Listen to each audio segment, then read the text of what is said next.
bismillaahi raxmaani raxiim asalaamu calaykum waraxmatullaahi wabarakaatu daawadayaal kusoo dhowaada warka wardheera t v qodobada warkana waxaa ugu doorka roon amisom oo si rasmi ah ugu dhawaaqday in ciidamaha amisom ah la geynayo magaalada dhuusamareeb dowladda kenya oo aad u difaacaysa axmed madoobe imaaraadka carabta oo si qarsooni ah saanad milatari ugu dejiya puntland fiqi oo ka soo hor jeestay go'aanka ay dowladda soomaaliya ku ciqaabayso shacabka reer kismaayo isbahaysi ka dhan ah israa'iil oo bilaabanaya intaasi waxay ayaan qodobada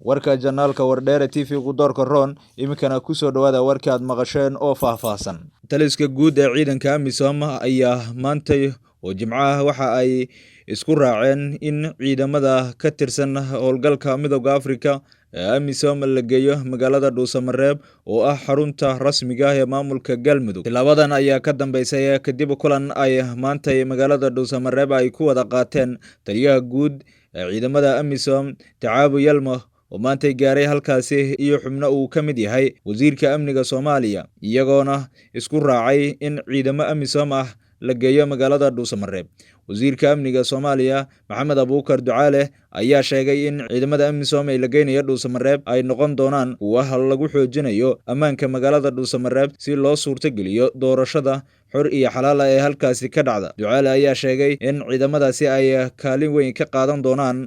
horu socodka galmudug si loo dhiso galmudug oo midaysan iyo sidoo kale qabsoomidda shirka dib u heshiisiinta beelaha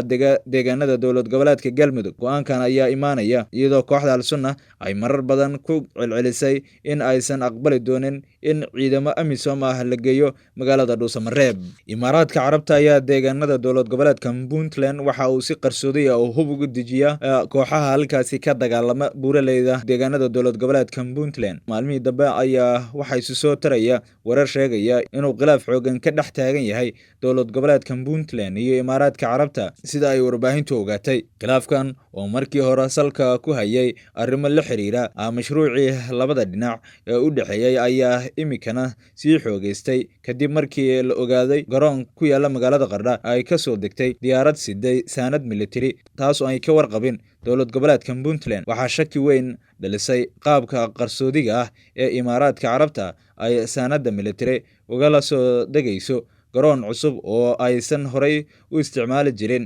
iyadoo la wada og yahay in diyaaradaha imaaraadka ay isticmaali jireen garoonka diyaaradaha ee magaalada boosaaso saraakiisha ammaanka puntland gaar ahaan kuwa ku sugan magaalada qardho ayaa ka war helay diyaaradda imaaraadka carabta ay leeyihiin in ay ka soo degtay garoonka diyaaradaha qardho iyadoona amar lagu bixiyey in la xanibo agabka ciidan diyaaradahaasi ay sidaan madaxweynaha dowlad goboleedka puntland siciid cabdulaahi deni oo markii horeba safarkiisu ku wajahnaa dalka imaaraadka carabta ayaa la gaarsiiyey warka la xiriira diyaaradaha hubka sida ee ka soo degay qardho madaxweyne deni ayaa saraakiisha faray in aan la dejin saanada militari ee diyaaraddaasi sido ilaa iyo amar dambe waxaa muuqata in qorshahani uu yahay mid u gaar ah imaaraadka carabta oo aysan ka warqabin madaxda dowlad goboleedka puntland islamarkaana shaki weyn dhaliyey dowladda kenyana waxay aad u difaacday maxamed islaam axmed madoobe oo dib loogu doortay magaalada kismaayo ee xarunta gobolka jubbada hoose dhowaan waxaa doorasho aysan raalli ka ahayn dowladda soomaaliya ku soo baxay axmed madoobe oo mar kale loo doortay madaxweynaha dowlad goboleedka jubbaland wasaaradda arrimaha gudaha federaalka iyo dib heshiisiinta ayaa arrinkaasi ka hor timid una tilmaantay in ay tahay doorasho aan sharciga waafaqsanayn doorashadan uu samaystay axmed madoobe oo garab ka helayay dowladda kenya ayaa ku soo aadaysa xilli oo wakhti yar uu ka dhiman yahay dacwadda muranka badda ee soomaaliya iyo kenya doorashadii jubbaland ka dhacday ayaa waxaa ku kala aragti duunaa dadweynaha soomaaliyeed gaar ahaan kuwa ka soo jeeda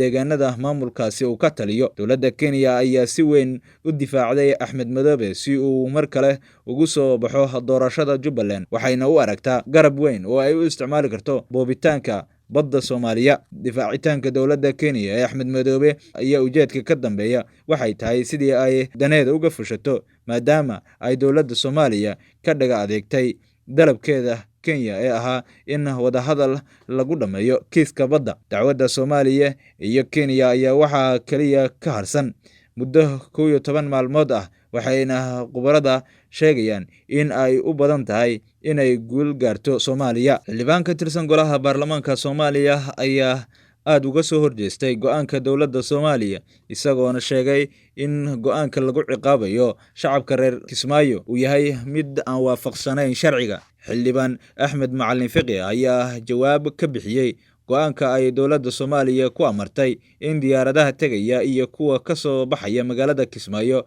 ay soo maraan garoonka Muqdisho. Siyaasadda waa lagu kala aragti duunaan karaa, waa arrin ka dhaxaysa siyaasiyiinta, laakiin macquul ma ahan in dowladda Soomaaliya ay magaceeda lagu ciqaabo dad Soomaaliyeed. Go'aankan madaxda dowladda Soomaaliya oo ka careysan doorashadii Jubbaland ee looga awood roonaaday ee leh muuqaalka argoosiga ah ma aha wax qabta shacabka Soomaaliyeed ee deegaanada Jubbaland ku dhaqan iyo kuwa halkaasi u safraya. Diyaaradda Kismaayo tegayana amaba ka imaanaya Muqdisho ha soo maraan ma ahan go'aan xilkasnimo ah ama saldhig u ah sharciga. Go'aanka Villa Soomaaliya ay soo saartay waa mid dhibaato ku ah xuquuqda isu socodka iyo dhaqdhaqaaqa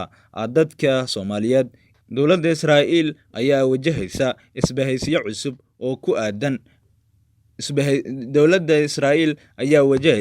Xildhibaan Marsuuq al-Bawji ayaa ku eedeeyay militariga Israa'iil weeraro maalmihii lasoo dhaafay lagu qaadayay baro ciidan oo ay ku sugnaayeen maleeshiyaad gacansaar la leh dowladda Ciraaq. Maalmo ka hor ayay ahayd markii kooxda Xashad al-Shaabi ay sheegatay in 2 diyaaradood ay ku soo dhacday deegaanada ay kaga sugan yihiin dhanka waqooyi. Master Bawji ayaa ugu baaqay dowladaha dariska ah in ay iska kaashadaan sidii looga hortagi lahaa gardarrada Israa'iil. Dhanka kale, wadamada Shiinaha, Ruushka iyo Mareykanka ayuu ugu baaqay in ay dalkiisa ay ka caawiyaan sugidda amniga. Guud ahaan daawadayaal, warkii aad kala socoteen Wardheere TV inta ayuu inooga egyahay. Fadlan subscribe saar si aad u hesho xogo kale oo dheeraada.